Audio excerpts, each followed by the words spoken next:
We went through 832 bottles of wine. 832? You don't know where the edge is until you've gone over it and made the mistake and had to recover from it. Right. And so I went around that corner at 7,000 RPMs, and all of a sudden one wheel started hydroplaning and I started spinning and I went off the track. He goes, okay, now you know where the edge is. People always say the grass is greener. And, they say, well, the grass, the grass is greener on the other side or on this. I said, well, where's the grass greener? And the grass is greener where you water it. I think if you are looking for a mentor, you're so focused on what you think that mentor should look like and should be that you fail to find the one that you actually need. Try and create something that creates opportunity for others. Hello, and welcome back once again to Hard Knocks. This time, we're speaking with Rob Corrao, a man who is not just a business owner, a business founder, but he is also one of the amazing pilots for Angel Flight and tons of other amazing different ways that he donates his time. But one of the key things I want to make sure that you listen to this episode for is really interesting wisdom that I've never heard anywhere else. Such as, it's not that the grass is greener on the other side. It's that you aren't spending time watering your own grass. Check this one out.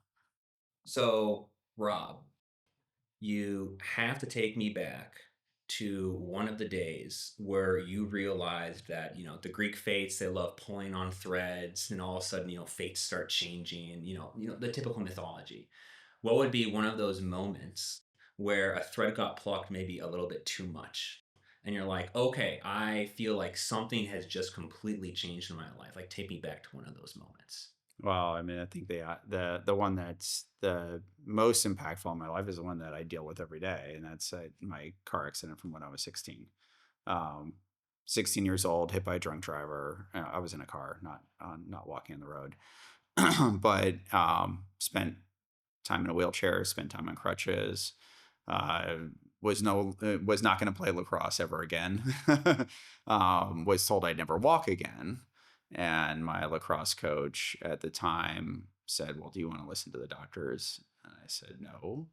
I said, but they told me I'd never walk again. So he said, well, why don't you meet me here every day after practice and come to the practice in your wheelchair and then come up and we will work together. And he did that 5-6 days a week for 2.5 years. 2.5 years. Yeah, I mean, it took me time to evolve from wheelchair to it was probably a year in the wheelchair, a year and a half, and then crutches, and then the cane, and just getting and surgeries. I mean, I was all sorts of surgeries and everything, and so it was a long road. I still deal with issues today. I try and mask a lot of them through just conditioning and strength and all of that. But, it's, and also ignoring it. You learn how to ignore pain, which is a good life lesson too. In that it's, sometimes a painful moment can be for a good thing. Right. And Right. I do, talk about the threads that you pull. I mean, I've had so many people, because I think about, like, whenever anybody asks me about my accident, they always pull the Mr. Destiny card out and say, well, don't you wish that hadn't happened? Right. Right. So that thread hadn't been pulled or tugged or whatever. Yeah. I don't. I don't. Because it created a path which had me think differently about school and where I was going to go to school and college and what I was going to do and how I was going to do it and all of that. I think if you had asked me before that moment, I probably would have said, "Oh, I'll just work for my dad," in the publishing business, even though it wasn't a passion. I probably would have done that. Yeah. I don't know, right? Because I'm I don't have a crystal ball, but I know it's definitely one of the things that shaped who I am, but it wasn't the act of the accident. Right. It was the recovery. It was the perseverance and the energy that went into it. It was the pain and working through that. It was overcoming a lot of things Right. that helped shape who I am. What was it like every week for 2.5 years? We're talking about 50 times. Did you do it over summer break and stuff too, or? Yeah, I mean, I had to. I mean, Wow, it's that's really I cool. mean, physical therapy is physical therapy. Yeah, It's yeah, and it's, ice baths, and it's, it's getting up and walking when you don't want to, and yeah. Yeah, I mean, it was crazy. I mean, because when I came in to the hospital, they were pretty sure it was never going to happen again. So they didn't spend any time trying to save any of the bones. wow. So they were just like, just slap a metal plate on them and wrap some tape around them and just keep them alive. And so, I mean, it was pretty, I was pretty wrecked. But it then became, okay, well, now we can start to undo some of that, and we can, Right. so, good life lessons in that. You're never stuck, even when even when you're in the most dire situation, you're never stuck. I try and teach that to the boys. It doesn't really get across, but It will. Yeah. eventually. Yeah. So, Yeah. Because uh, more is so often taught. I have two boys, 13 and 11. So, and they're both in this, both doing probably exactly what I did when I was 13, except for the video games, because they weren't invented yet, right? Right. Exactly. So Right. I know I tease Alex because I said something about, when I got my first cell phone, it was because I was working in Chicago. And they were like, "You had to wait that long?" I was like, "Yeah, I had to wait till they were invented." Exactly. Yeah. So Yeah, I had to wait until it was okay for my older sister to have one. So I got it when I was like 12 or 13, something like that. Yeah. Yeah. So you ended up, you're at Notre Dame, yeah. and so what led to that selection? How did you? So I Notre Dame has been the Notre Dame fight song's been played in our house for the last, Right. since I was born. Okay. Right. So it was the first record I had Okay. on my record player. Those are things that big round Oh, I believe final me. discs. I almost invested last year a bunch of money to get a record player and a bunch of speakers for my nice little studio. For vinyl. Yeah, for vinyl. Yeah, Well, because yeah. it's like the aesthetic is so nice. You It put is. it in, But you my have to watch it. very first record was the Notre Dame fight song. Oh, there we Oh, go. nice. So my father applied to Notre Dame when I was 6 months old, for me, and I actually have the letter that says, "Congratulations on being the first applicant of the class of 1992. We think you have some maturing, a great sense of humor. You would never see it out of a university today, but we think you have some maturing to do before you're ready to attend. We think that you should reapply in 1988, Oh, that's or awesome. 87, yeah." It sounds like you made one person's day by doing that. Well, it's so I actually I had started going down the road of, oh, maybe I want to go here, maybe I want to, and it really came down to, wanting to. I really did want to go to Notre Dame, in the end, and I thought it was a great place to be, and really glad I did there. Lifelong friends, Absolutely. and I can count them on one or two hands, and that's all you need. Did you go to any crazy parties or anything like that out there? Oh, that's classified. There's That's a reason. So look, YouTube didn't exist then. Exactly. Yeah. Right. There were no camera phones.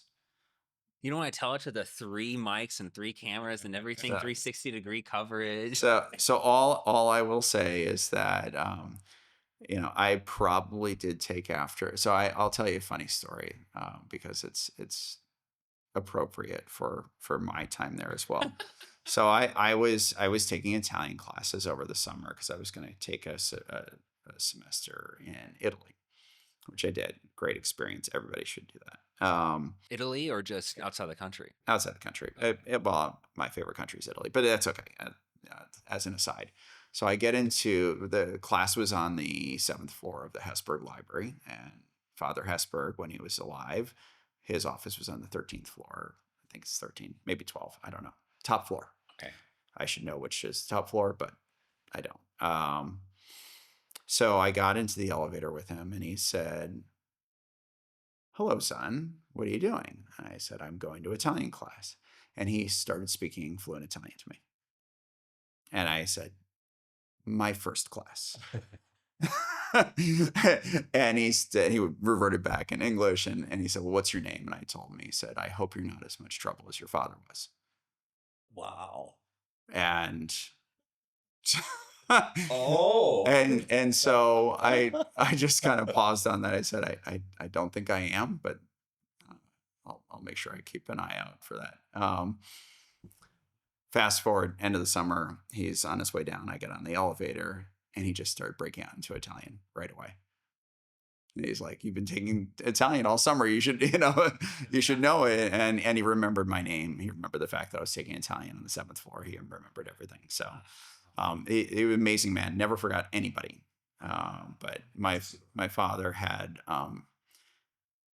he had broken into the home of one of the, I guess, board members or Whoa. administrators at Notre Dame while he was a student. Okay. Came out through the basement door, opened the door, and Father Hesburgh was standing there, and he just took the boys, put his arms around their shoulders, and said, "We'll be taking you outside now, and you can go back to the dorms." And he knew exactly. And they were just breaking in to like mingle at the party because they were social. And, Right, and he's like, "Yeah, this isn't a party for you." That's great. What a wonderful story. Yeah. I'm sure you've shared that with your father. Oh, my father's the one who told me the story about it, and Father Hesburgh cooperated it. So that was, Oh my gosh. Yeah. So when that happened, when he told you that and broke in Italian and came back, was that more of a challenge to like, okay, like I gotta do better than my dad, or is it more of a like, okay, he was kind of rambunctious. I didn't know about that one before. well, it just made me feel better about some of the stuff I was doing. So, Right. Of which will stay classified information. look, like I said, I would not want to go to school today with iPhones, taking Right, every social last thing, media. and social media, and oh my Yeah, goodness, horrible. yeah. I mean, we had the one I'll admit to is we had a pet squirrel at our dorm. Yep. That we decided to sneak it food, see how fat we could get it. So this is probably like on like calls from the ASPCA and PETA and all that. But we got this squirrel extra fat, so fat that he couldn't jump up to the windowsill anymore. So we had to build him a ramp. Oh my god. And then there were stories that summer after they tore down the dorm, and no, just because we were in it was not why they tore it down. Yeah. They were planning on tearing it down, Right. Holy Cross Hall. But people used to go sit on the hill where the dorm was because it was a beautiful view of the dome, and they would paint. And there were stories about people sitting there painting and a squirrel that would come and steal all their food. And that was Fred. Right. Right. So, Yeah. So he's still alive somewhere. well, Fred probably is not still alive, but he was then. Yeah. At least that's that next summer. Yeah. He found a Peloton though somewhere along the way. Right. Oh my gosh. So the thing that I remember about you sharing about Notre Dame is this internship program, Mhm. which is another sideline we can take as how you brought that into Productivity Point where we met. But I'm curious, how did you find your way into that program and that took you to Australia and so forth? Yeah, so one of my dorm mates, really good friends, had been wanting to start this and invited me to be one of the founding members of it. And so it was myself and Jim and Paul and Steve and a few others that said, "Hey, let's do this." And there was an alumnus that wanted to create a. We kind of did it outside the confines of the university. It's now part of the university program, and it's Right. officially a club at the university. We started it outside that official Sure. designation because we wanted a bit more leeway. Mm-hmm. I mean, none of us really follow rules anyway. If you ask my wife, I've never followed a rule, except for speed limits and red lights, right? Yes. Occasionally. So we found there was a fellow that was really passionate about getting international internships and work experience, especially those that couldn't afford to do it on their own. Okay. So we created an endowment that it still lives today, and kids still go on these internships today, Right. where they can enjoy time overseas, fully paid for by this endowment, and it is an opportunity for regardless of your background or your Right. financial situation, you can actually go and experience what it's like to work for Credit Suisse in Geneva. Wow. So, And you ended up in Australia. and I ended up in Australia. Okay. Yeah. That's really cool. Yeah. So, one thing that you said before that I thought was really interesting is the importance of going out of the country at least like one time. For you in particular, Italy. Well, my Right. my folks had instilled at a young age. So by the time I graduated high school, I think we had been to 86 countries. 86 countries. Yeah. So they were big on the way to an education is by experiencing the world, Mm. right? And I couldn't agree more. Um, I I mean, it was certainly very fortunate that we were able to do that, but we were able to see South America, Asia, Europe. I, ironically, when I got married to Natalie, I had not seen any more than a few states. So we never really traveled the US Yeah. ever. I mean, I was New York and we went as far as Massachusetts. So occasionally we'd step into New Jersey and Philadelphia, and go down to Pennsylvania and Philadelphia to see a Sixers game or something. But and we'd fly over the states to see my grandparents in Florida, and then fly over a bunch of states to friends in California, and that was it. That was the world as it existed in America for me. But I had been to all these other countries. So, Wow. And yeah. then you end up in South Bend, Indiana. Which was interesting because it was one of the coldest places on Earth.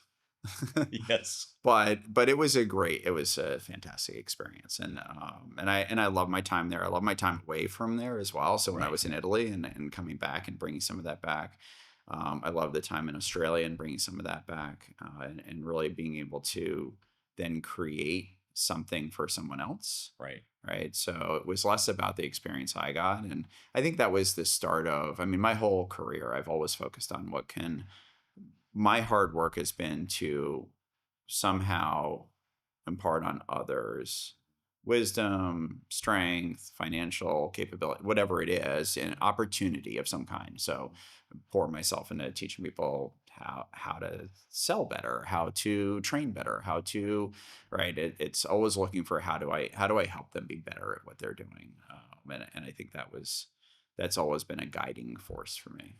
What was it that made it that guiding force like a thing? My mom's dad was very much that way, and he was a big influence in my life. So he spent a lot of time with me as a kid, and it was always about helping someone else, even when like he didn't have very much at all. But his whole focus in life was helping others, Mm. I mean, that's if you look at my what real where if you look at my enneagram, like where I go to when I'm at like happiest is I'm helping others.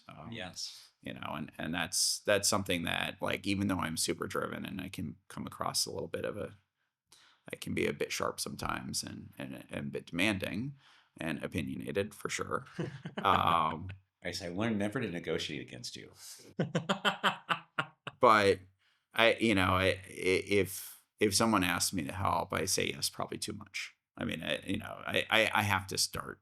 I've learned to start scaling back, but it's the thing that brings me the most amount of joy. Yeah. What was the moment where you found out that that is what brings you the most amount of joy?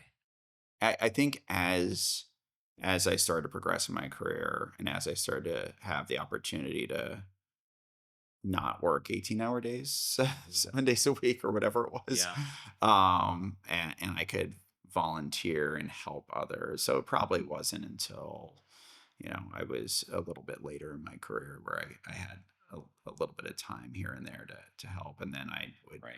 volunteer at whatever the situation was. Yeah. And I'm like, this is actually really rewarding. What's one of those first times that you were able to have that break that you remember? Well, I volunteered with the Greyhound group back in early 2000s. And I'd never really I'd had dogs growing up, but Yeah. never had a greyhound. I just volunteered with helping out. And I thought, okay, well, this makes me feel good. Like it just sounded fun, And or it sounded fun. And then I started getting involved with volunteering at feed the homeless and all of that. And I thought, okay, well, this is rewarding. It's helping others in need. Yeah. But I always, and then when I got into flying, I wanted to volunteer at Angel Flight, which was headquartered at the same airport I got my pilot's license at. And Yeah. so I got my pilot's license. I walked into the office and I said, I'm ready to volunteer. And they said, great. How many hours do you have? And I said, 42. I think it was 40, 44, something like that. Yeah. I said, cool your heels. Come back when you have 200. So no new pilot. This was in Santa Monica? Santa Monica, California. Yeah. Wow. So Yeah. I at 201 hours, I walked back in and I said, okay, I'm ready now. Wow. All right. So talk about that a little bit. What is Angel Flight? Angel Flight is non-emergency ambulatory transport of patients from where they live to where they need to be for care. So best way to it, I think the easiest example to understand is you're getting cancer treatment or you're getting renal care or you're getting, some sort of therapeutic treatment that happens at a medical facility that is outside of where you live. So in California, if you live in Fresno and you need to get to LA Children's Hospital, Yeah. that is a 7-hour drive, right? And after chemo or radiation or whatever, that's a tough, and going over the Yeah. grapevine and all that, whereas it's a 40-minute flight. So, Wow. so Angel Flight will pick up the passengers, bring them to transport, and then you have Earth Angels that bring from where they land to the hospital, and then Oh, it's the whole thing. it's the whole thing, and then they'll bring them back to the plane. We bring them back to wherever they live.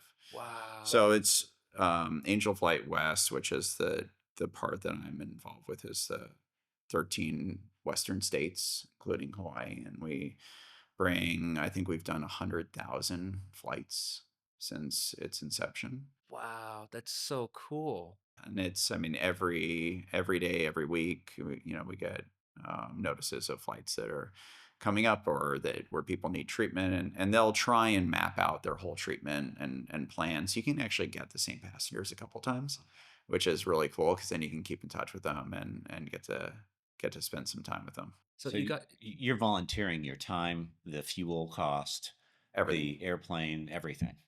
Yeah. maintenance, everything. and you got to stay booked there while they're doing everything, I imagine. No, it's usually it's you bring them, drop them off, they get their treatment, another pilot will bring them back. Okay. Okay. There are circumstances where it's a quick treatment and you can sign up for both legs if you want. Right. But often timing doesn't allow for it because they come in the night before and then have their treatment and go back the next day or 2 days later. So it's just this collection of really cool pilots who are like, Who are brought together and I've got a organized. plane, I've got some time, I want to do something really heckin' awesome. And and then there's this whole staff that helps, select all these people and does the organization.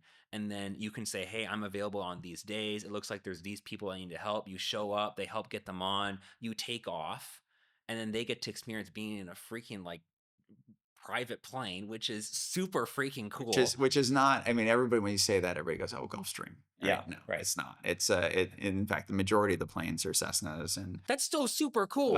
It's and so much fun. And I'm not putting down Cessnas.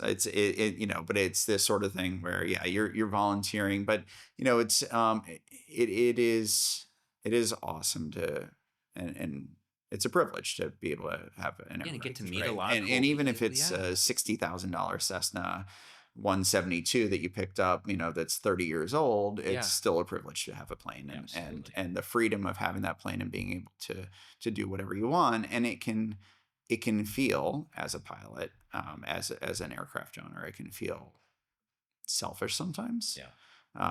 When you're talking to people and they go, oh, well, it takes me 9 hours to drive to Tahoe, and I'm like, oh, okay, it's an hour and 45 minutes, in my head. Yeah. And so it's being able to use that plane for Right. somebody else's benefit is awesome. And how many flight hours do you have? Because the thing that's really cool, you're not just donating like the time, or I know you made a thing like the Cessna might not be that expensive, but I mean you've got like tens of thousands of hours that you put into being able to actually even do that. Not quite that many hours. Okay. So At least usually, thousands. yeah. So actually, no. It's so that you. I mean, a lot of people think you need a lot more, but to be an airline transport pilot, so to fly for Southwest, you need 1,500 hours. Oh, okay. That's actually less than I thought. Yeah. Okay. So it is a lot less than people think. Yeah. So I, in the early years, I was working more than I was flying, and so it's I've been flying since 2005. I've got almost 1,000 hours. So I'm doing more hours now than I was Sure. 5 years ago, and doing more 5 years ago than I did 5 years before that. But so it started out I was doing probably 20 or 30 hours every year, and now I'm probably doing 120, 130 hours a year. Wow. So Let me go back to Notre Dame, because Notre Dame, and then you got to Chicago taking a job at Productivity Point back in the day when we actually had to do computer training and we had classes on how to use a mouse. Okay. Yeah. This is kind of crazy, but we did, right? And that's where you and I met. Yep. And then kind of take me through that journey, which was very much a startup, and how you ended up in Australia, because where I want to get to is how that put you into Los Angeles from South Bend to Chicago to LA. Right. So Australia was before PPI, but it Yes. also what Australia did is it highlighted the kind of leader that I wanted to work for and learn from. So I wanted to learn from John Lyons, everything I could. So I was down there for a short period of time. I wanted to absorb every ounce of John Lyons that I could absorb, Yeah. from character to business sense, to like everything that he did. I wanted to emulate. I just, and he was a true mentor, and I was like very fortunate to have a mentor in my life. I had three outside of, I'll say there's familial mentors like my father, my grandfather, stuff like that. But I would say three that are super impactful mentors. So it was John Lyons. I'd say Tim falls in that category. Tim Prion. And Eugene Fanning out of Chicago. So, and that was, he was he was a partial owner of the White Sox. He owned Fanning Cadillac, but he gave up his time twice a week to come down to Notre Dame and teach the business communications class, and he just impressed the hell out of me. Really quick, what was it that really impressed you? Well, it started out just the fact that he was driving a couple hours twice a week, each way, just to teach a bunch of kids for free, right? Yeah. This is him giving back. It was, he said to the class the first day, he said, everybody sit in the same seat for 2 classes. And he said, and then if I don't remember your name, you get an A. Whoa. It was the most popular class at Notre Dame at the time. It was an elective, and you could not, I mean, I got into it. It was like a reservation in a Michelin star restaurant, right? You Right. need to be online, ready to click go, Yeah. as the clock struck, right? There was no online signups then. Yeah. I know, so very different, but ended up getting into his class. I was very fortunate to get into it. Right. And just the way he carried himself, the things he talked about, with communication not just being verbal, right? It's physical, it's emotional, it's everything, right? So and that translated itself into helping with sales, helping with running a business, helping with coping with people, and it sort of tied together. I mean, I was marketing and psychology majors at Notre Dame, and just brought the two of them together. It's like the psychology of what people were thinking and feeling and doing, and what was driving them at their core. Yes. Right. And, Right. And that's and then okay, so take that, go to Australia. John's focus was always around, how am I creating value for the client? It was never about, how do I get revenue from the client? Yes. It was never about, I mean, he just didn't focus on that. Mhm. Right. It was always, what kind of value can I create? How can I make somebody else, how can I make their business more successful? Right. Right. So it was a market research company, and his whole focus was around making their business more successful. And as their business became more successful, he became more successful. And I carried that into Productivity Point. And I think it was, I think that was the ethos as well at Productivity Point. And the thing that had me stay there, because I was interviewing across a couple of organizations, and I almost went to work for one in Bloomfield, Michigan, Okay. which I'm sure is a bust now because it was an advertising company for an automaker. Oh, there we go. So I'm sure they're gone. Yeah, right, right, That would have been a very different career, very different path. right. Don Draper, you could have been. Yes. But I remember Tim saying to me, we were sitting together. I want to say this is like 1991 or two, and in an interview in his office in Hinsdale, and he said, "So, I want to get it right because it stuck with me. It was kind of like, are you wasting my time or should we be talking? Because Wow. we really want you, but don't waste my time. Like if you're serious about this, we want you." Right. And that was the instant Mm, that I was like, this is where I want to be. right. Like that was the close. Wow. So he closed me with that, and I was like, I'm gonna learn as much as I can from this guy, and I'm gonna and I stayed, I stayed for I think 7, 8 years. I mean, things started changing after they sold to Knowledge Universe, and um, it was a little bit of a different place. Oh, yeah. It gave me an opportunity to move on and do other things, and but it was a great opportunity. So how did you get to SoftLink then? What was that? So I was working for I started a sales consulting company Okay.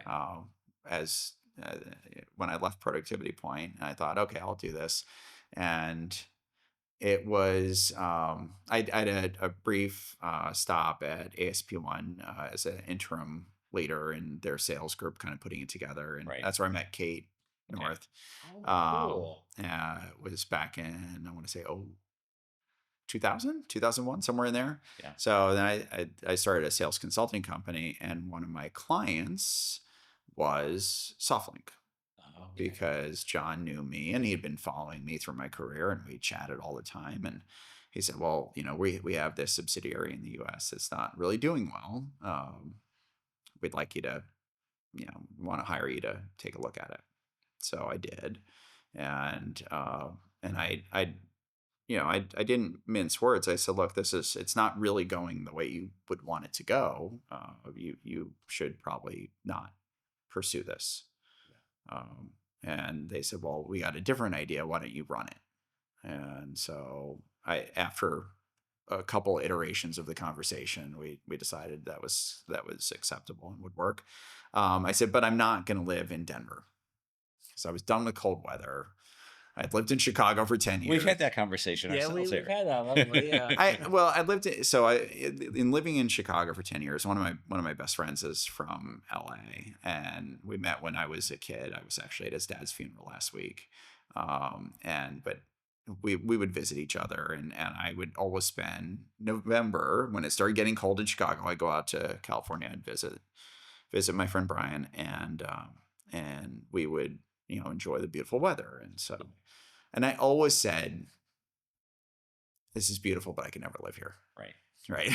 Mhm. And after a couple of snowstorms in Chicago, I said, I don't know why I keep saying that, because it's a dumb thing to say. Of course I could live there. Yeah. Why do people live here is the question. And so And you're still single at this time. I was newly single at the time. Okay. And so when I left Chicago, I'd been single for 6 months or so. I didn't have to be in Chicago for work. I didn't have to be in Chicago for any reason, really. Yeah. And so I said, okay, well, I'll move to California. And then as this opportunity came up with SoftLink, they said, well, our office is in Denver. I said, well, that's great. I'm not going to be in Denver. So Well said. if you want, I said, I'll be in Denver for the engagement. And Right. I did. I spent 6 months in Denver. But I said, if you want me to run it, it's going to be out of California. Right. And so we moved to California. Yeah. When you hired me to do work for you at LAC Group, many more years later, you said, we're out here shoveling the sunshine. No one has ever complained about shoveling 6 inches of sunny skies out of your driveway. Hey, believe me, I have the biggest driveway I've ever had in my life, and it's the biggest one in the neighborhood. It's so big that it curves around, and I have to shovel the part that gets out to the streets so the kids can go to the school bus because I don't want anyone slipping in my territory. When you get 6 inches of extremely wet snow that your snowblower clogs up on, you're not having a lot of Yeah, fun. I again, It's a good workout. it's a good Yeah. workout. It's something that, and that was the year, like, I think my snowblower got stolen out of my garage in Chicago. Even Oh, though my garage backed up to a police station, they still broke in my They garage. probably the one maybe that stole I don't think it was the it. police that stole it, but it was it just, there was so, I was like, okay, I need to move Right. and hit the reset I button. mean, the one way to find out who stole it was whose driveway looks impeccable. Yeah, that's true. I still have a property with a friend of mine. My friend Joe and I have an apartment building in Chicago still. Okay.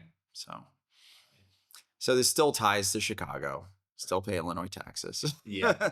Well, I want to go back because you mentioned those 3 mentors in your life that made a huge, taught you so many things. Yeah.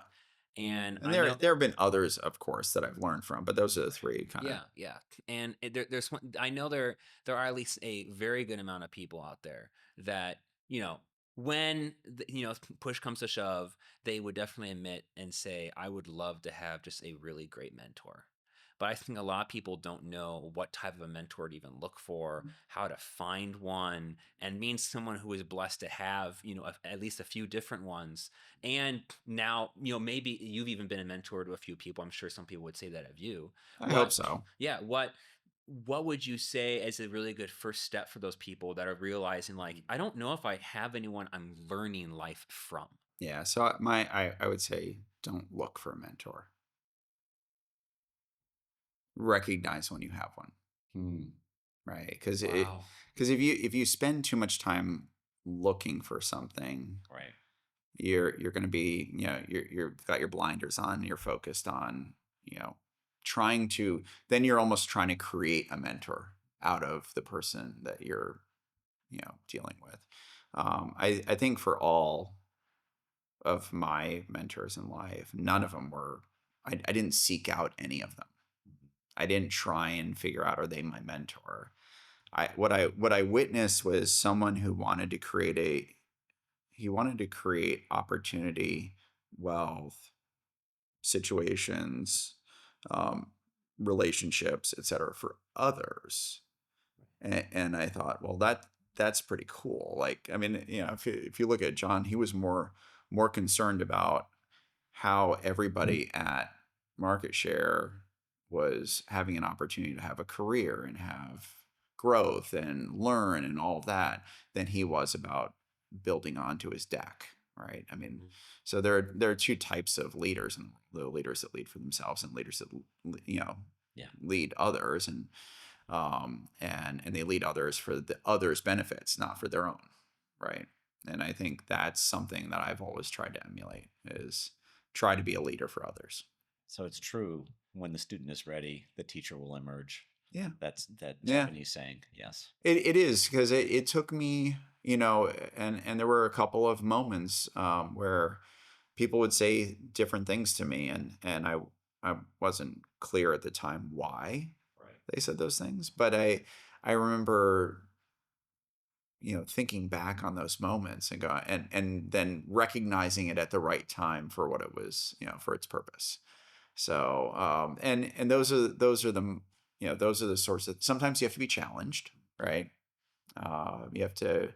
I've had conversations around. I try and impart this on my son. So I was a hothead like Alex at 13, I'm sure, and somebody said, actually, if you can actually control that and not let your emotions run wild, you'll always be better off. You'll always be the one in control. You'll always be able to have people come to you and seek things out, as opposed to you having to ask forgiveness all the time. And it will be meaningful for them and for you. Right. And as I practiced that, and as I started to evolve with that, and then others would say, well, don't treat them like a client, treat them like a friend. It's a lot harder for a friend to say no than it is for a client to say no to a vendor, Right. right? And so, I at productivity point, I had clients. I remember one of my clients was Eaton, Okay. and the contact I had at Eaton, her husband was a plumber, and it was one of the worst snowstorms in Chicago, and all the why in Chicago they put the pipes in the outer walls is beyond me, but they do, right? And you have to run the tap, let it trickle, and we hadn't let it trickle yet, and pipes froze, and so I had a major blowout in my pipes and frozen pipes in the middle of winter, worst snowstorm ever. And she and her husband came down to my house on a Sunday. This is a client for a training organization, a computer training company, right? Yeah. So, and she brought her husband down to fix my pipes and didn't charge me. So, and it's, developing relationships is is more important than, and yeah, the end result was great because we got sales and all of that, but that wasn't the goal. The goal was to develop a relationship and a bond that where the client just felt like it was just a natural part of why and what they did. Yeah. So It sounds like what you're really saying here is the um the reason why you should not look for a mentor but realize that when you have one is otherwise you end up searching for completely the wrong reason. And you can really easily find someone who doesn't want you for you, isn't like pouring into you because they're like, listen, like I've been there. well, you see it nowadays. It's usually because it's pop culture or social media or something like that. And they go, well, I'd want a mentor like, and I'll pick on Steve Jobs because he's dead. I'd want a mentor like Steve Jobs. Yeah. Well, would you? I don't know. I don't know that that's a factual statement if anybody had ever met the guy, right? Or that anybody would have said he was a mentor. He was a visionary for sure. He was brilliant, brilliant marketer, right? Take all the pros and cons of whatever you want to say about him, right? He did change the world for better or for worse. Yeah. For worse, because my kids are both on iPads right now. Um, Hey, that wasn't Jobs. That's more Tim Cook. okay, still, Yeah. whatever. The point being that I mean the technology, it's just the technology drug is real and addiction is real. Yeah. And we spend a lot of time trying to teach the kids how to appreciate being off technology, right? And that's really hard to do. But again, going back to the mentor conversation, I think if you are looking for a mentor, you're so focused on what you think that mentor should look like and should be that you fail to find the one that you actually need.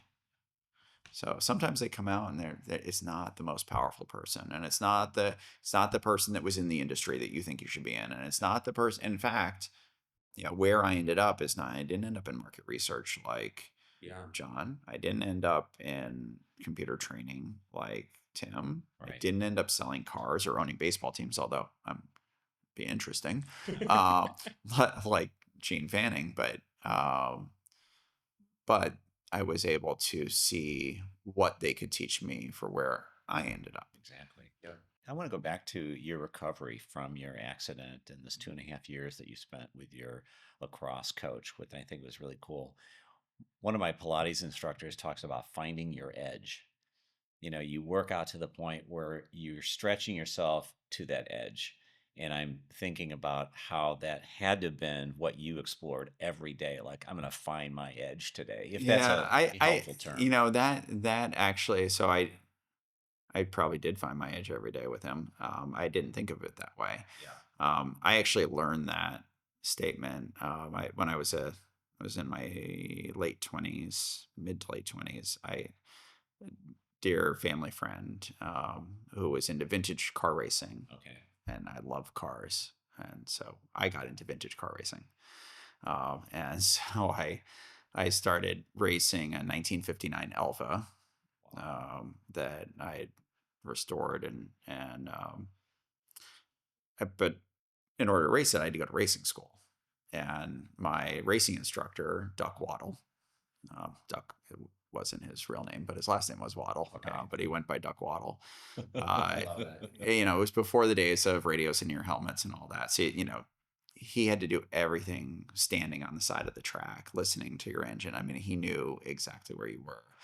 And it was raining, and we're in open wheel cars. And so I went around turn 6 and turn 6 or 7 into the carousel at Elkhart Lake. And I came around and I pulled over, and he said, I need you to take that turn at 7,000 RPMs. Now, he knew I wasn't at 7,000 RPMs because of his ear. Mhm. He had no record of it, right? But he was right. I wasn't. I was at 6,000. And I said, it can't be done. I said, I'll go off the track. He said, you don't know where the edge is. Wow. He said, you haven't found the edge yet. And that actually taught me a lot about life too, right? So you don't know where the edge is until you've gone over it and made the mistake and had to recover from it. Right. Right. And so I went around that corner at 7,000 RPMs, and all of a sudden one wheel started hydroplaning and I started spinning and I went off the track.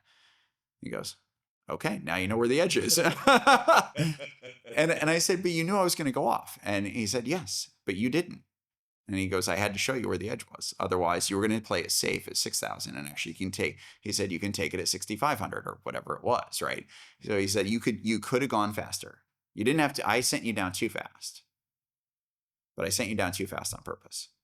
So if you had gone down, you know, so what you need to do is you need to push it to the edge and then pull back just a hair. Yeah. He said, you know, when you come around, you know, out of the carousel, you should be inches from the wall, flat out. Like, do not lift. Just trust the vehicle. Yeah. And he was right. I mean, you know, you'd come out and you'd start going right towards the wall, and you would just end up inches from the wall, and you could carry it, and it would carry their perfect speed to finish the race. And that whoever did that was first, right? But it was, when you see a giant, you know, concrete wall, your natural inclination is to lift. So, Wow, I love that feeling, that description you used of, until you find the edge, you don't really know. I mean, you have no perspective. And the reason I love that is I think of Paul from the Bible basically learning that lesson and then professing it to so many different people. Of, you know, I'm thinking of that moment where, you know, he's stranded at sea and he's like, hey, man, where the heck are we going?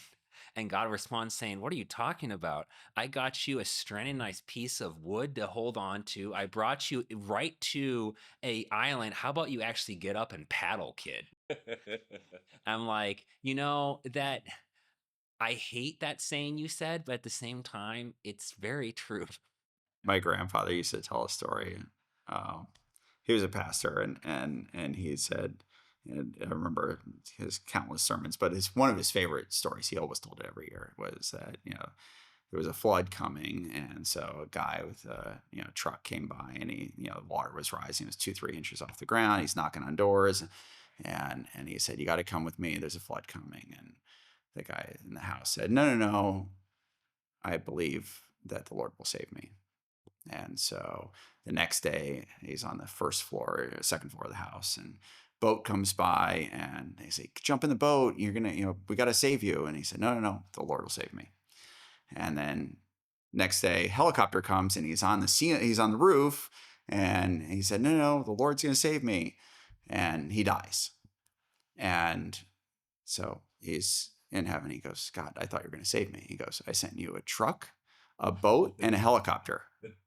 I don't know what you were waiting for. You know, so I think sometimes you just have to open your eyes.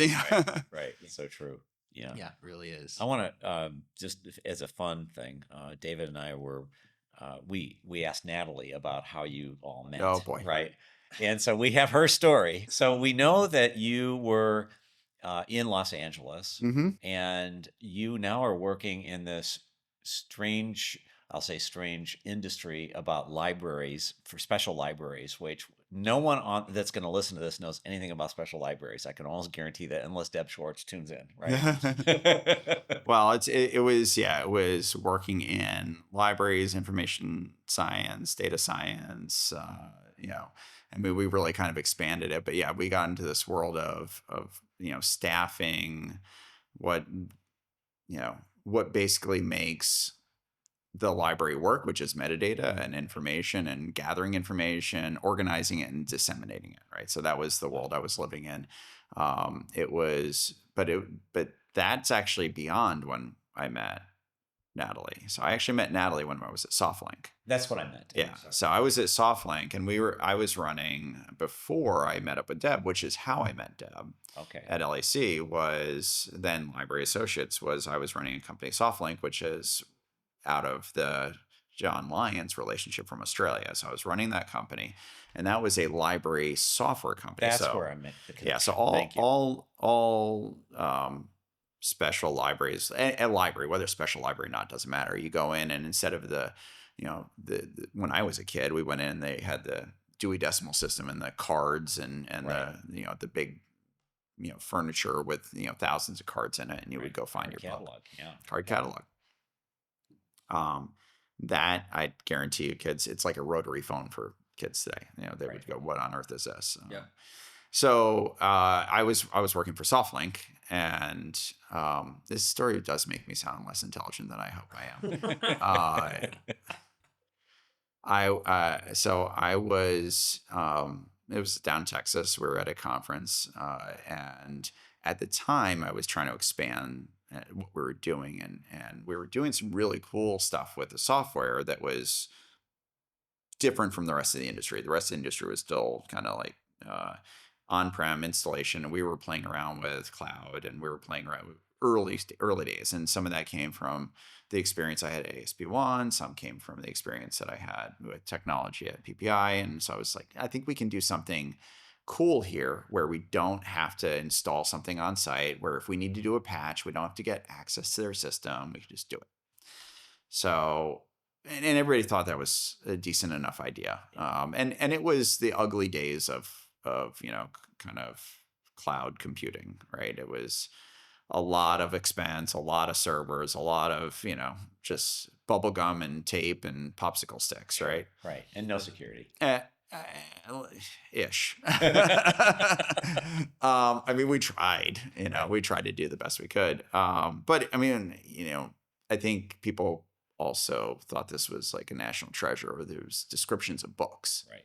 I mean, it's not high security stuff. So Yeah. it didn't, while everybody was concerned about it, it also wasn't a real risk. Yeah. And I'm a big fan of understanding what's the actual real risk. Don't just some people do security for security's sake. Some people do, you do something because you think you have to do it. You never ask why. Sometimes asking why is not a bad thing, right? So I was doing that. I was at a conference. I was looking for a trainer and project manager. I was looking for a trainer to help our clients be successful with the software. And so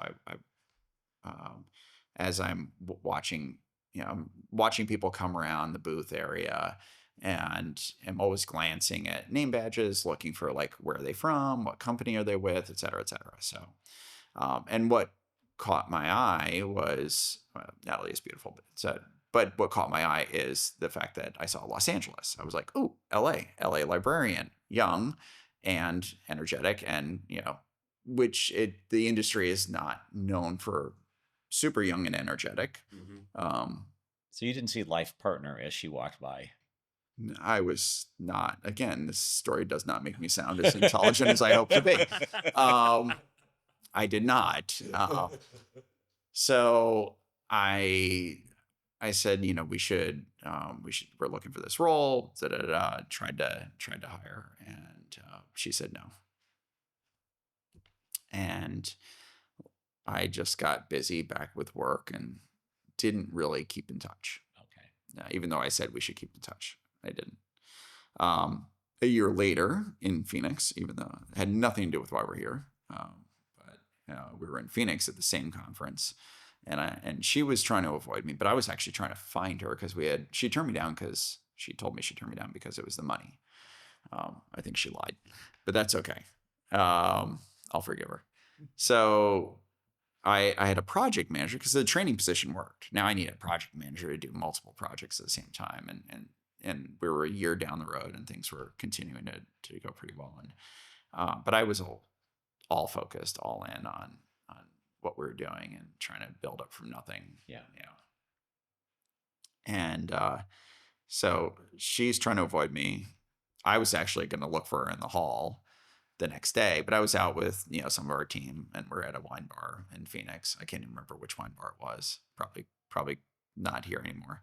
And she walks in, and I greet her, and I'm sure she was like, "Oh crap, there's that guy that I was avoiding." See, the fun part about getting this part of the story is that we talked to Natalie beforehand so that we could get a little bit of the other story. And the way that she describes this part is she was saying, so I'm going to this conference and it's going to the second time, and she's in her second year now at this job because it was like a government like position. So she's at year 2 out of 4. She's like, I'm just going to run through the full thing. And she realizes, man, I might run into that guy again. I really hope I don't run into him because it would be super awkward. And she walks into like this restaurant, and then right there in front of the door is you, and you're like, Natalie, hey. Yep. So she turned me down immediately. She's like, nope, not interested. Then we actually started talking about personal stuff, and I was like, actually, she's kind of cool.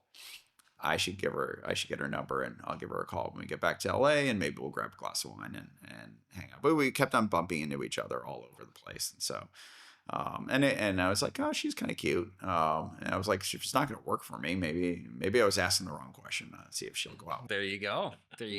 And so we did. We went on our well. I like how he glances over the one fact, right? That his wife the fact that I didn't call her when we got back for 2 weeks. Yeah, 14 days, 7 hours, 26 minutes. See, any woman watching this is like, that's suicide.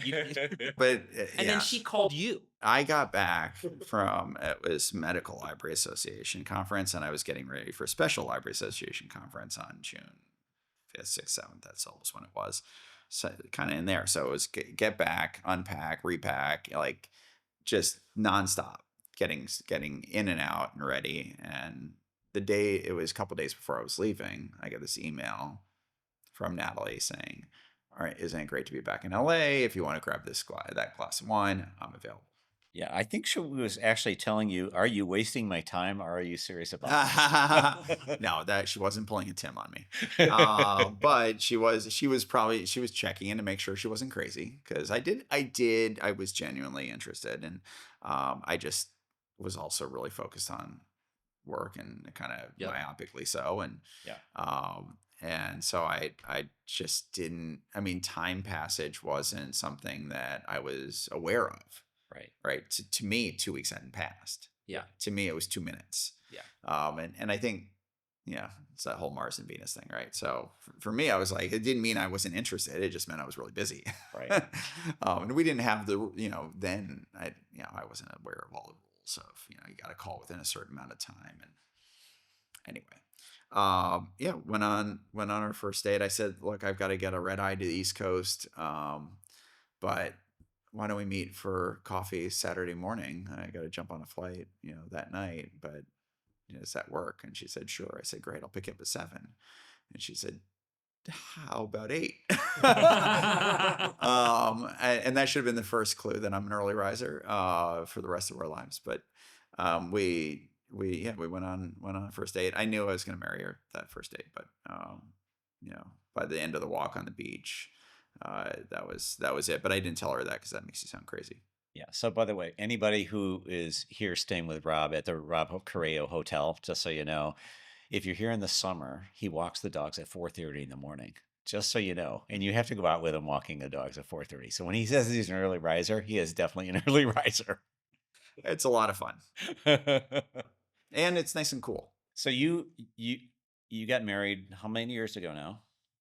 17. So we got married in 2007. All right. So you have to tell us just a little of the story about your wedding reception. You're in Italy.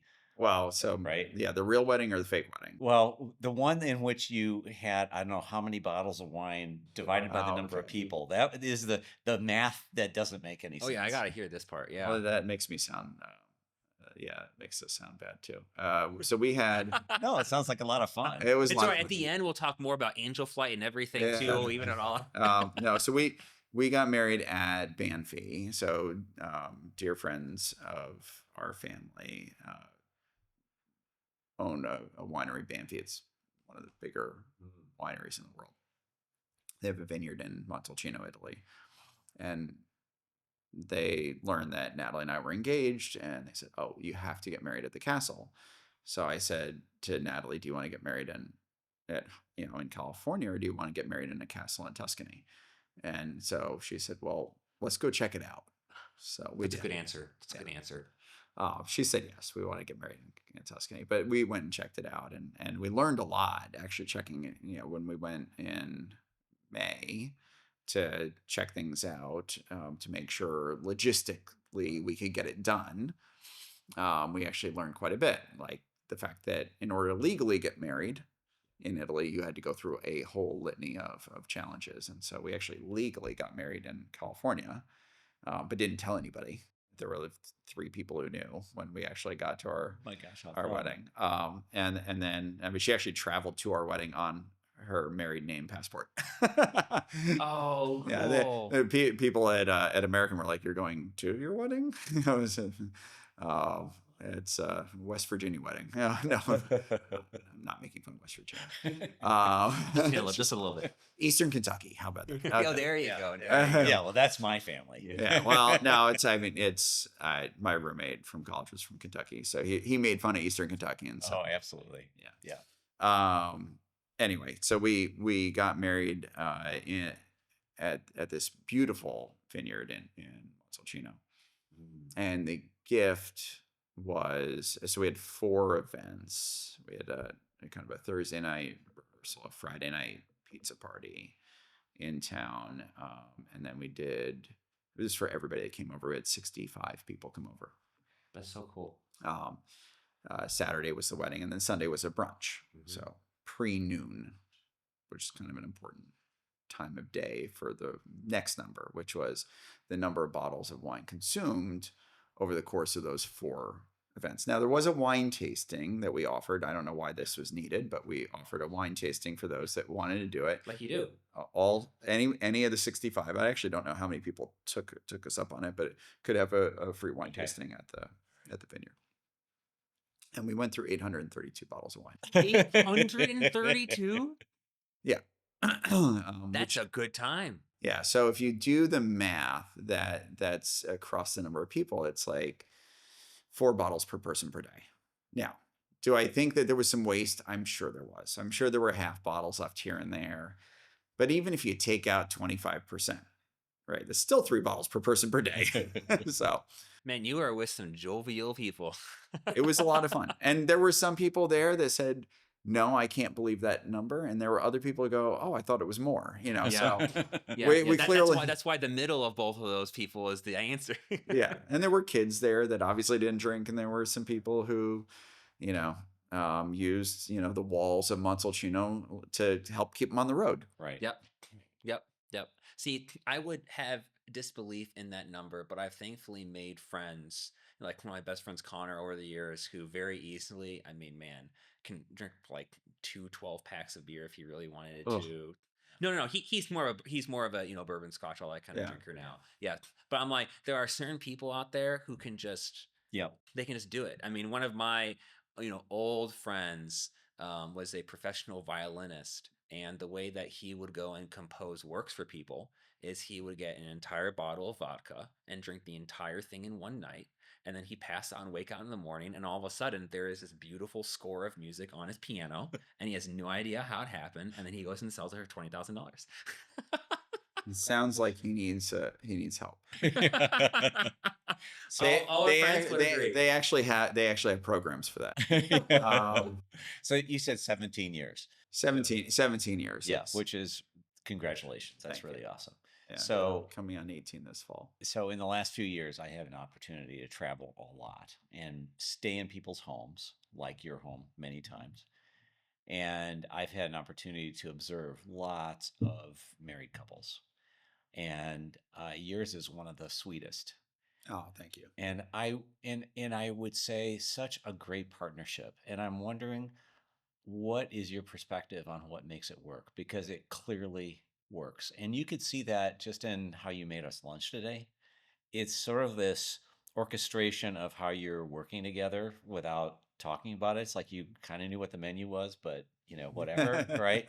And I find it really sweet to be here, and I'm wondering if you could talk about that. Well, I mean, we all, nothing's perfect, and we have our, miscommunications Of every now and course. again. But it's, Right. I think it's around effort too, right? And it's around mindset and intentionality. And I think, there was, I was actually listening to a podcast, and there was a woman talking about relationship, and it was like, oh, well, that's actually what we've been doing for years, and that's why it works. And so whenever I think we both come at the relationship thinking, instead of it being 50-50, it's 100-100 makes 100, right? And so, but you don't always have 100 to give, right? And so sometimes you only have 20 to give, and we've never talked about the fact that it's the agreement we had is just how it's worked, because we both came from families that are still together but definitely had their challenges, right? My folks have had their challenges over the years, her folks have had their challenges over the years, but I think they learned how to show up for one another, even in the worst times and hardest times. And both my parents have had her parents have had very different but challenging times. And I think so. Like when I would come home from work and I'd have 20% in the bank, and I go, I got nothing, and she's had to come with 180%. And there are times where she's at 10%, and I gotta go the other way, and sometimes we're both in 10%, and you just have to like conjure up the energy and willpower to kind of move forward. But it's also, I think some of it was, I've always loved to cook, right? So when we first got married, um, my dad is probably the bigger cook in our family. Okay. He learned from his mom and grandmother and so forth, who I learned from also, and I learned from my father. But he never cooked with my mom, right? He always cooked for her, and he always wanted to. He gives, and I got some of that too, right? I Sure. love to give. I hate to receive. Love to give. And so I think a lot of people are that way. They love, you love to give a gift, but you feel awkward receiving one, right? Sure. So Right. you just have to remember what it's like for the person who's giving it to you, right, and how they feel. And so um, my parents never cooked together ever. I mean, my mom might make the string beans, when my dad was doing 90% of the rest of the meal, but that's just how they operated, and I didn't want that. So from the day we got married, we were cooking in the kitchen together and learning techniques together. And our first kitchen was the size of this table. I mean, it literally, the floor space was actually probably less than the size of this table. And we had to like ballet moves to not knock each other over in the kitchen, between the refrigerator and the stove and the sink and all that. It's like boiling pot of water going over her head as she ducked to get to the Oh, refrigerator. that's so cool. I love And that. it was, Like a real Ratatouille scene going on I mean, here. it was. I mean, the kitchen and dining room. We're in a dining room that's probably 12 by 12 right now, and I think our kitchen and dining room combined was 12 by 12, maybe. Wow. And it was snug. I mean, the things were up against the wall, and so we learned how to do that, and we really enjoyed it, and it gave us time to just spend time together, not doing work, or not worrying about what was going on at the office or anything like that. So How have kids changed that dynamic? uh, I um think that sigh answers the question.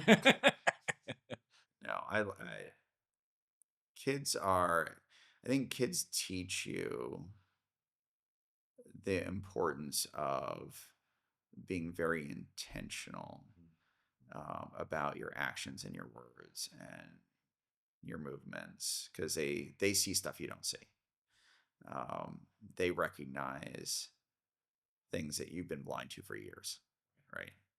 Um, like Alex calling me out on being gone for 5 years, and for work, I was gone. I did 330,000 miles a year on average. Hard, and that was just in the country. Forget international travel. So it was just in the country, going back and forth. I was doing 2 round trips to the East Coast every week, on average. Wow. 52 weeks a year. So On average. yeah, So there were and days where it was just like a ton. back, yeah, every I was in a different city every day. I mean, there were times I would always, when people get their hotel key and they have the little pouch that has a room on it, I always had to keep that, because otherwise I'd forget which hotel and what room I was in. Because Wow. I'd be in a different hotel room every night. And so that's challenging, especially when you have kids. And I unfortunately had a wife that supported me imminently through that whole time. And I mean, that was a lot. So we got married in 2007. I would say I traveled like that up to COVID. So Wow. right up to COVID. So it was like not nonstop. What was it? Okay, I have to ask, for someone who traveled that much and now it just kind of became like you out of necessity, like it has to be. Otherwise, I mean, you die, right? Like you have to adapt. And all of a sudden, COVID happens and all the airlines are like, no. Yeah. So it was a little bit like a rocket re-entering the atmosphere, right? Yeah. Um, The heat shield. the heat shields had a few holes in it. It was a bit disruptive, me coming back in the house, because I have a loud voice. And so I'm on and I talk nonstop. I'm a big believer that, when you have somebody you talk to the person, you don't just send them a note via email. You actually pick up the phone and talk to them. And so, and our house was not big. And so when COVID hit, it was the kids were in the house trying to get work done, like Yeah. schoolwork done. And I'm in the house trying to work, and we're talking over each other. Yeah. Yeah. And it was awkward at best. Mhm. But it was, yeah. And then I wasn't traveling. So I was coming back, and they had their own groove. They had their routine, right? Yep. And all of a sudden I'm coming back into their routine. Yep. And I'm trying to instill some of my points of view. And Natalie's like, we got this. Yeah. You, Oh my gosh. yeah. So, but we ended up, I built a small office on the property so I could be outside the house. Yeah. And that actually helped us a little bit. And we Whose adapted. idea was that? Was that Natalie's idea of like, listen, you got to get out? Oh no, no, it was mine. I called my contractor as soon as we got through the initial. So the initial shutdown was like, was it March, mid-March? Yeah. So mid-March to end of school year, May. Yeah. We got through that with living in the house, and then right around, I want to say it was right around May, the LAUSD at the Times, they announced what we're going to do next year. And I was like, oh boy. So I called my contractor. I was like, I need something by August when they start school. Yeah. And so he came in and got it done. Wow. Yeah, I'm remembering, gosh, because our house got crazy too. Yes. Because my two twin sisters do dance. And then you have to keep up with it. Otherwise, you lose those muscles and the muscle memory. So all of a sudden now this house that was really nice and quiet all the time, the living room gets turned into a ballet studio. The piano is being played 24/7. I am that type of guy who's like, it has to be quiet. And so I'm like, I guess I'm wearing headphones 24/7, pacing in like my little room now. And it was it's really fun just to hear people's stories about like how they adapted and moved back around. It's for all the, I won't go down the political path of it, but I think it was good because it did teach people that, and I think what we've adapted to now is that travel is, you can do a lot of it. This is the bad part too, but the bad part is I think there's a lot of relationships that aren't being created because you don't develop a relationship on Zoom. Period. Yep, it's true. And honestly, nobody's ever going to convince me that that's different, right? So it's just a fact. You can't do it. You can't can't have that same level of interaction.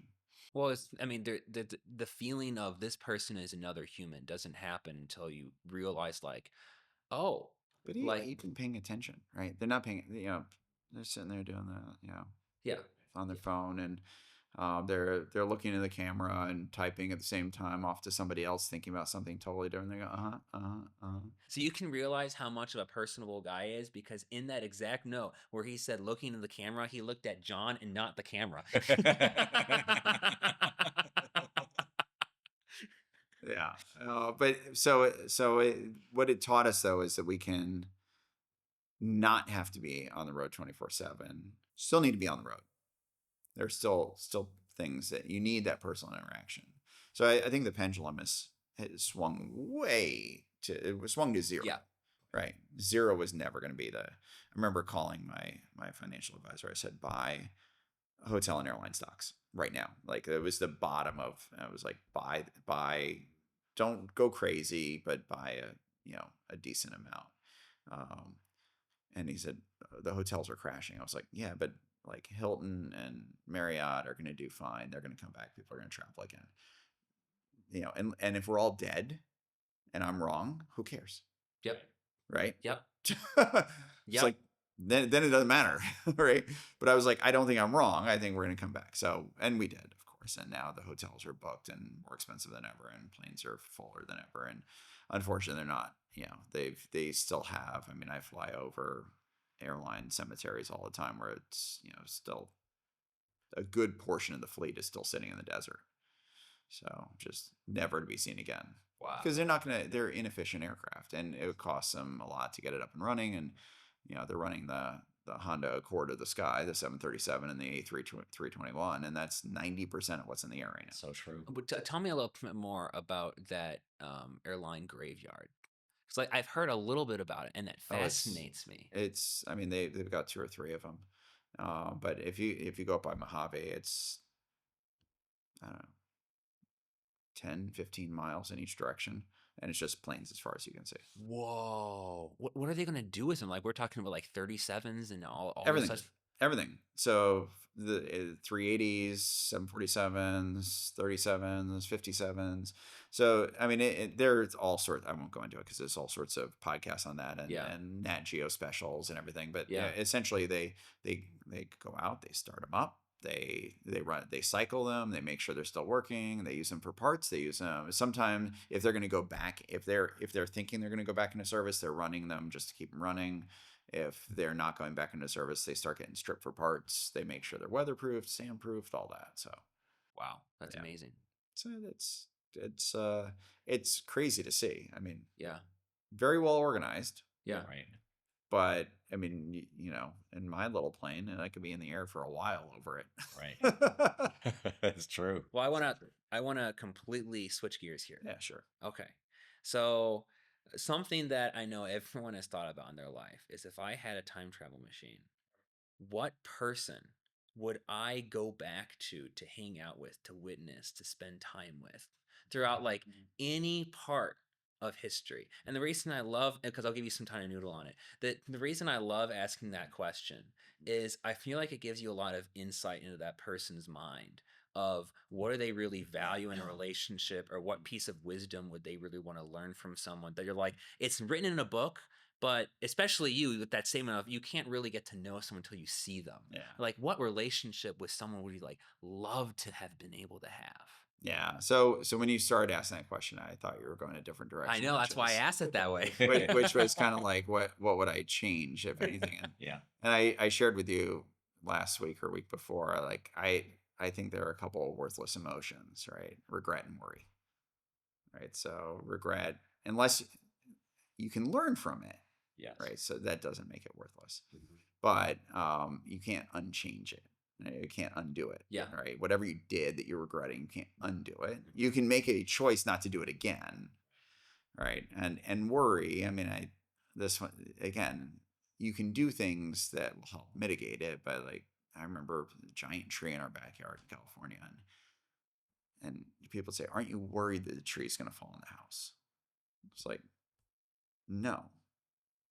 But if I was, I would either live in constant fear or have to cut it down. Mm-hmm. Right. It was like the tree's been here clearly for hundreds of years, and I have not. That was an amazing tree. I agree. Yeah, Yeah. pain in the ass tree, but it was an amazing tree. Yeah. One of the most evil trees on the planet. I mean, it would drop 10-pound bowling balls out of the sky and, Exactly. from 100 feet up. I mean, it was This is a legit, folks. it was the bunya pine from Yeah. Australia, and they were 10 to 15 pound pine cones. Yeah. And they would drop. Wait, the pine cone was 10 to 15 pounds? There was this. Oh, it was massive. This is true. They would drop out of the tree, and it would sound like a bowling ball was being dropped from 100 feet up, and it would hit the branches and with a big thud on the ground, and it would roll. Oh, it's a perfect murder. Oh, it was. I mean, It's great. If you don't like someone, just do the math. It's going to say right here. You put them there, like, and you have a conversation like, good. All right, not my fault. yeah, done.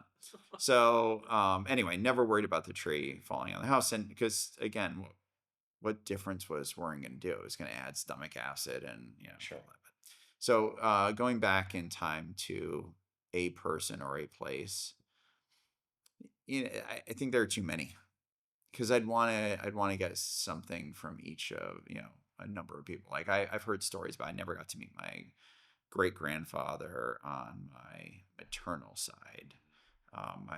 But my mom's dad was he was one of the he actually invented all of the hardware that's still used in the Empire State Building, Wow. right? And the hinges and the locks and the way that the things worked then, and he sold it to Black and Decker, and probably early 1920s, or maybe teens, I don't know. But he was the kind of guy that when he came over, he was working. I remember stories about him working on a assembly line or in a factory or something like that. And the guy to his left spoke Polish, and the guy to his right spoke Italian, and so he would learn Polish and Italian so he could speak to the people. Like he took interest in those around him, Right.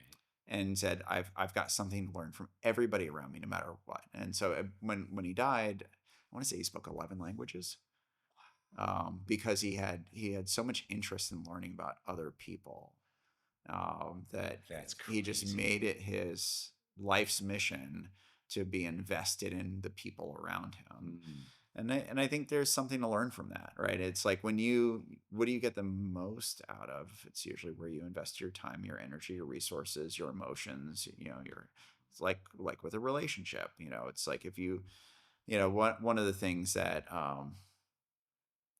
I use this a lot, but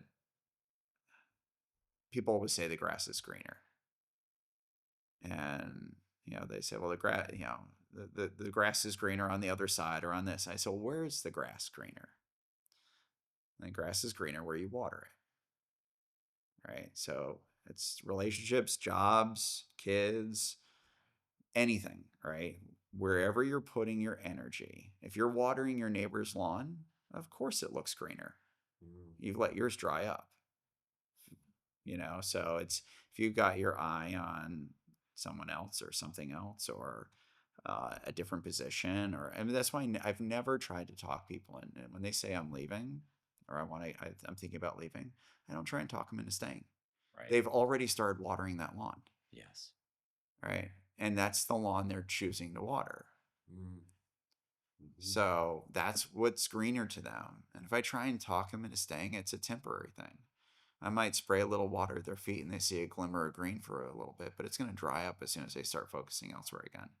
And so I've never tried to talk anybody into staying anywhere. Yeah. How did you learn that? I've never heard anyone ever say that. It's years of experiencing it. But yeah, I mean, I want to say it was Gene that probably said it to me first. And when we were chatting, we were sitting in the student hall and talking about some of the things that we're going over in class, and we were talking about just, I mean, I don't think he used those words, but he was talking about where you put your energy is where you're going to get your reward. You're not going to get reward from someplace that you're not, where you're not focused. There are people who have, they say, oh, well, so and so, and they're, you know, quote unquote lucky or whatever it is. Like Sure. I'm not a big believer in luck, but I think that things happen for a reason. I think that you can be intentional about where you put your energy, and where you put your energy is where your focus is, and that's what you're going to notice, and that's what you're going to appreciate, and that's what you're going to enjoy. And but it's so easy to, if your lawn isn't green anymore, to start looking at the green ones, and having appreciation and envy for it, right? Instead of just getting out some fertilizer and some water, right? Right. and Yeah. and fixing your own situation, because you've already got your lawn, right? So and that's helped me with the kids, it's helped me with my marriage, it's helped me with my careers, and so forth. But it's helped me keep teams together. I mean, I've used that thread of logic with every team that I've ever worked with. It's beautiful. So That's a that's a big those are big challenging words that a lot of people don't want to hear. no, because it's easier when it's new and shiny. Yeah. Well, it's easier to look at something different. It is. It Yeah, is. instead of realizing like, okay, yeah, the grass is green on the other side because I don't weed every day, Yeah, and I'm not setting up the sprinkler it's system. less about looking at something different. It's more about not wanting to put the effort in, Mm-hmm. right? So they're not noticing the other person, child, job because it's different. They're noticing it because they've let their own circumstance get so bad that it's desirable. It becomes their goal, their focus, Mm-hmm. right? Yeah. Yeah. So I know you to be a really good visionary. And I think about when we worked together at LAC Group, it was a very small company, really. And now you have taken that knowledge and you've built this really beautiful business. But as you've told me, when you sat down with some of the early people to help you build this, you basically said, I think on a back of a napkin, this is what I want to see. This is the vision I see. And you found a really good partner. So we talked about partners who would help you by way of investing to build that situation. And I'd like you to talk just a few minutes about, finding a good partner, matching that up with your vision, and understanding the components that go together, because you had an idea of what you wanted to go put together, right? yeah, Yeah. we yes, and indeed. We went through, sometimes you have really great partners and sometimes you have not so great partners, across life, right? There are people who have not great partners in their marriage. There are people who have not great partners in their business, and I think finding the right people in your life matter, right? And in order to find the right people, you have to recognize when they're there, Oh, true. and even when they're not like you, right? Younger, older, different background, whatever it might be, but you got to kind of recognize when you found that. And yeah, so we had wanted to build something pretty spectacular, with an idea of consolidate. I mean, I always knew that the focus was going to be kind of the law firms and legal, focus, was where we should focus. That's where That we was your domain yes, expertise. the domain expertise is where we were focusing in. And I remember thinking about, the 4 or 5 companies that we should bring together in order to make that happen, and what we could do. And we sat down with our current private equity partner, who's been phenomenal, and Lee at Renovis, and I sat at a Flanagan's or Fleming's, not Okay. Fleming's here in Phoenix, or in Scottsdale, and wrote down on the back of a napkin, like, this is what we want to accomplish, this is what we want to do, this is how big we want to be, and where we want to be. And it gave me an opportunity to think about, as we start putting all this together, what did I want as a legacy? What did I want to see as also, an opportunity to lift others up, right? And not necessarily take the helm.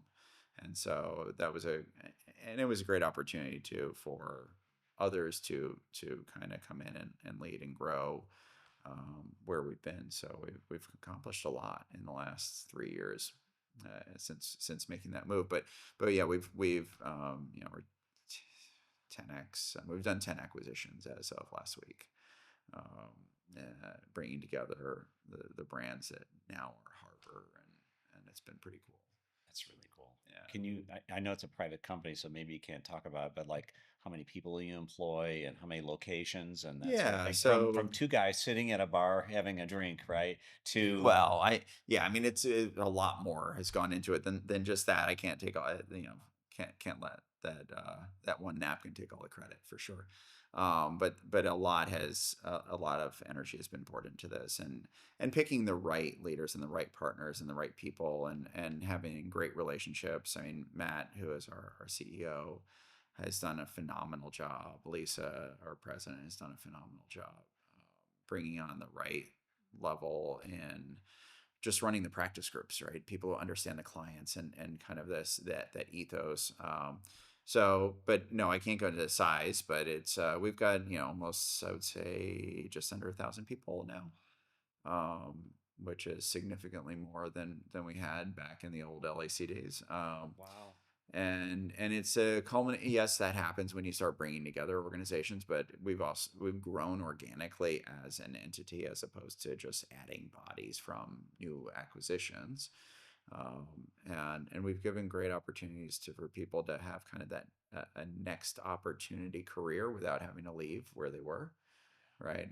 And not everybody is suited for bigger organizations. We've become a big organization, so we have real processes in place and so forth and so on. It's I think I think the in no individual part of Harbor could be alone what we are together, which is pretty cool to see. And then I've been working with one of the other Renovis portfolio companies, Solomon Edwards, to help them on their journey as well, and so as a partner.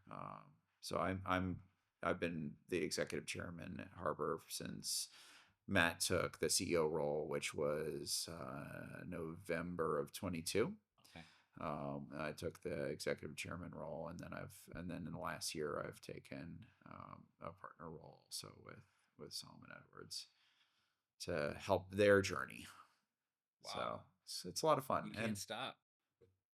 No, I mean and I'm Is retiring a thing that you even think about, or are you one of the people, like I me and my dad, were like, that sounds. I I think retirement is something that is a concept. I always picture myself as retiring a little bit like my grandfather, or my dad, in that I'll probably retire 15 times, you know. Um, and the last one will be when they tap it closed. Um, Yeah, and then you show up in front of Peter, and he says, "Are you ready to get going again?"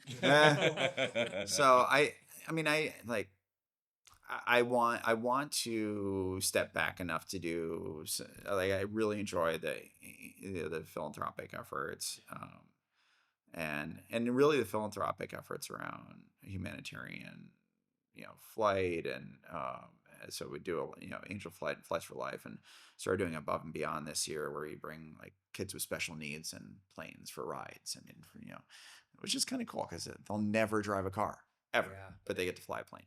So not all of them. Yeah, they get a one up over all their friends for life. Yeah, I mean they get bragging rights for a day, right? They Yeah. go back to school. Oh, and more than a day. Believe me, it's more than a day. So that's a lot of fun, and I've been involved with BCN twice now as a board of certification for emergency nursing. I've been on their board twice. I'm on their board now, but I was before as well, and took a little bit of a break. I was on the National Brain Tumor Society board for 6 years, which was really rewarding. And I've actually seen the intersection of Angel Flight and Sure. BCN and National Brain Tumor Society all come That's so together. Oh yeah. Where I had one of the flight nurses that was on the board at BCN with me did an Angel Flight where we had a brain tumor, patient that was coming into Mayo, and So anyway, it's a lot of fun when you can start to see it all kind of come around. And then I like to bring, especially when I have kids, Yeah. Right. that's the heartbreaker. So when you have kids that are doing, I try and bring Alex and Drew to show them you have it really good. Like I know you think you struggle when you miss the, whatever in Minecraft or, like that's not struggle. Struggle is like when you're battling leukemia at age 11, Right. and Or when you're not sure you're going to walk again. yeah, well, that too, that too. But yeah, I mean, it's heart wrenching, amazing work. So See, I knew we'd come back around and make him look good from the 800 plus bottles of wine.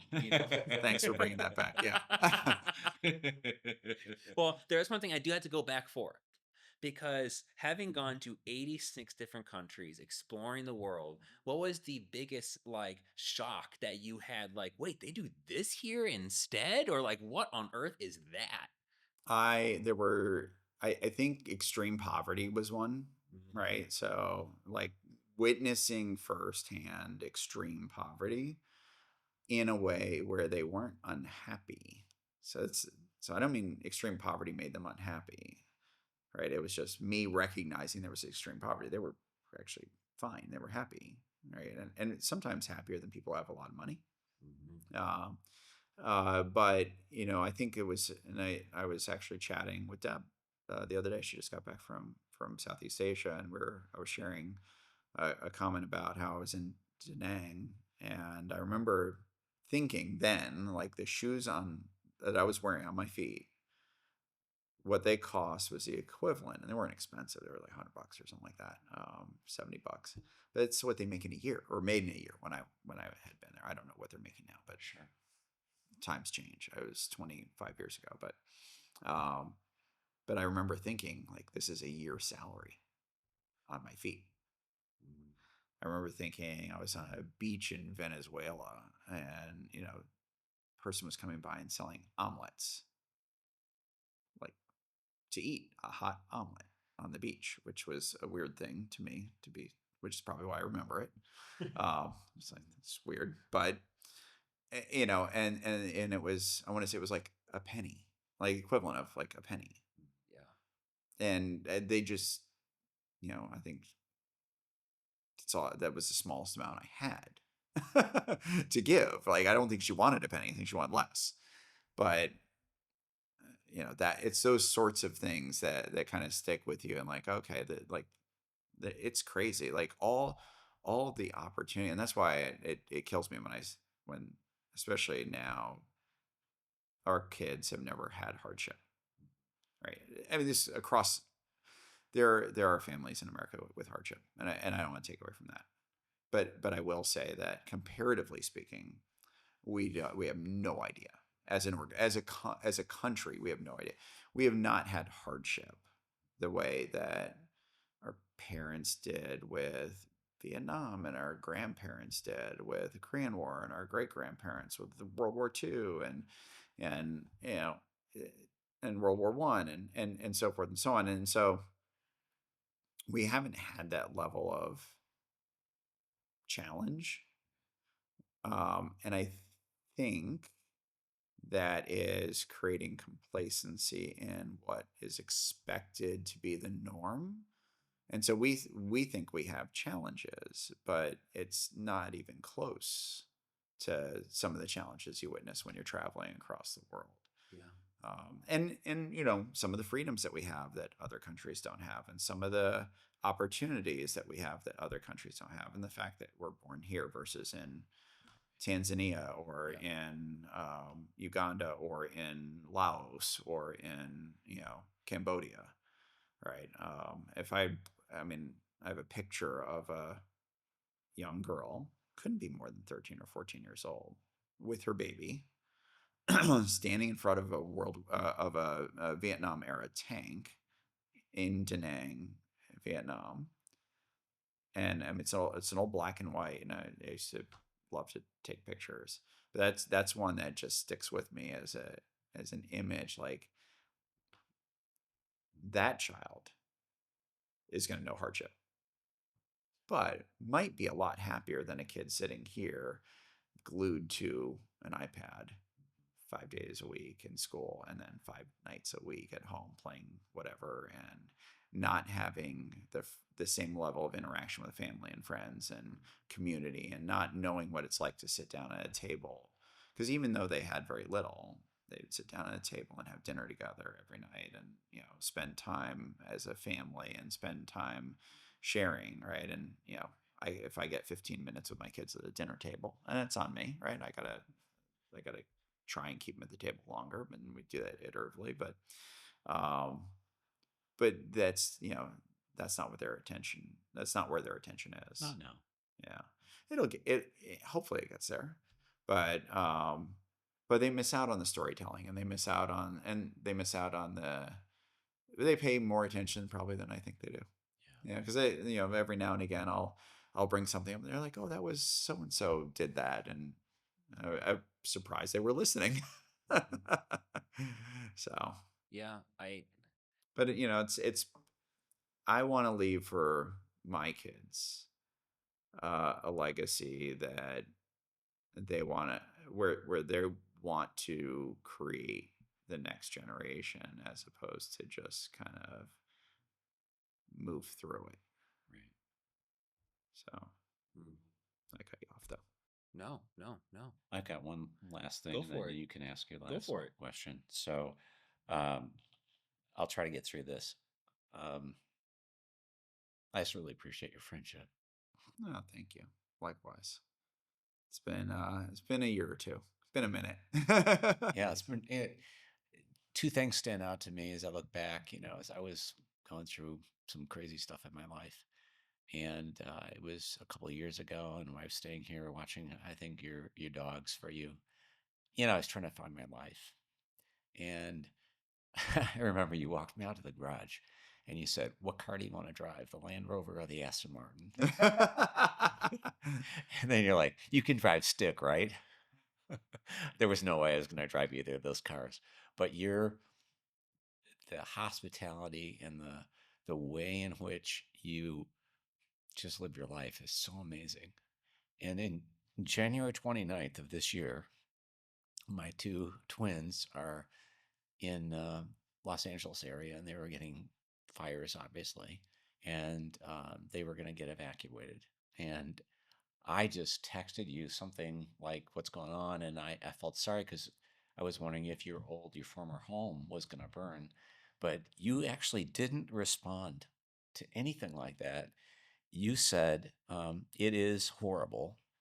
Let me know if the twins need evac. I can fly and get them, and they can stay in our place in Flagstaff or here. They are welcome. Let me know." Wow, it was earnest, and it's amazing how many people lost everything, right? My one sister got evacuated. My brother and other sister were on the line of it. We had dear friends. My brother-in-law's brother lost his home, and so we had seen so much destruction. And Yeah. one of the friend that I was talking about earlier, where I was at his funeral last week, um, his brother-in-law lost his home as well, and I'm close with that family too. And unfortunately, he's got late onset and severe Parkinson's, and can't really move. And so we were just trying to help people that we love and care about. And the thing is that we've been blessed to have enough to, whether it's one, yes, we have the extra house, so that's an easy one to share, but we love sharing our house too. I mean, And you have. so Yeah. I mean, that's we hospitality has been something that's I've known since I was a kid. I mean, my parents were always the same way, and so I've never known any different. And Natalie has come to really appreciate that too in our marriage and our relationship with others. And I think it's shown her, the impact you can have on others when you've got when that's your focus, Yeah. right, everything else falls in line. So Yeah. It was a real turning point in my life. it's been an amazing it's been an amazing relationship, and you and I've shared for many years, and we've shared the ups and downs. We've seen good and bad, and I guess it's what, since 90 mid 90 early 90s. Yeah. Well, Yeah, but 92. 92. Yeah, definitely. Yeah. Yeah. Because he Man, was born in before I was 93. around, Yeah. man. So I made everything better, right? I'm gonna give you all the credit. It's like you get older, wine, cheese, everything gets older with Right. age, Yeah. right? Yeah. We get older because of our kids. Yeah. Your age actually does date our relationship. There you So go. we've known it 32 years. There you Oh go. man, that's Right. I'm not 32 yet. Yeah. Not there soon. yet. Yeah. Right. But I knew him before you were born. That's true. That's true. That's true. Go ahead and ask your question. Yeah. So the last question we love to end on Okay. is, so everyone, I mean, especially if you have kids, Mm-hmm. everyone loves to think about, okay, what would be that one thing that I would leave for them? Like, out of everything, what would be the words? What would be the lesson? What would be that piece of wisdom I've learned through my lifetime? Like, if I only get to leave one thing, what is that one thing? And we love asking our guests this because there is a hope that places like YouTube and Spotify and everything basically captures this, and it's there forever. And it'll outlive all of us and give a really easy way for so many people to go and listen to that. And so that's what we love to always end with, is asking our guests that one question. Try and create something that creates opportunity for others. So if you can create something, you open a coffee shop, but then you're employing others that help them and do their thing, right? I mean, so you can be very successful. You can have a business. You can, right? But if the focus is selfish, the reward's going to be limited. But if you can see, and that's something that Tim did really well, right? When he started PPI, if you think about all the marriages and families and Yes. opportunities and growth in careers and where people have ended up, I mean, it's amazing. I mean, you could do a movie on it, right? I mean, that's a podcast to do before he goes. But yeah, I would say, and I tell my boys, I mean, think about, if you're creating something, think about what that creation is going to inspire others to do. I love that. That's really cool. Rob, thank you so much for everything. Yeah, thank you guys. Appreciate you coming all the way to beautiful, sunny Scottsdale, Arizona from freezing cold Denver. Oh yeah. Oh yeah. Well, hey, I mean, the last thing we guys have to do is, there's 3 cameras and 3 mics. If there's anything that you want to talk about really quick, I mean, you can have literally all the cameras right there if you want them. No, cameras freak me out. That's You're obviously very comfortable. No, that's not true. As your dad knows, when we were when I would have town halls, but before when I was CEO of LAC and then LAC Wilson, I would always do town halls without PowerPoints, and not to take away from the more strict approach and formal approach, which you need as you get bigger. But I'd tell everybody, turn on, I'm not going to do a PowerPoint. I want everybody's camera on. I want to see your faces, right? Yes. And during COVID, that was really hard for me because I'd be sitting there staring at a camera, so I wanted to see everybody's faces. Yes. So to me, it's more about being, and that's why I traveled so much, and that's why I love the personal interaction. I don't like sitting on Zoom all day or Teams or whatever. Yeah, this would be exhausting on Zoom.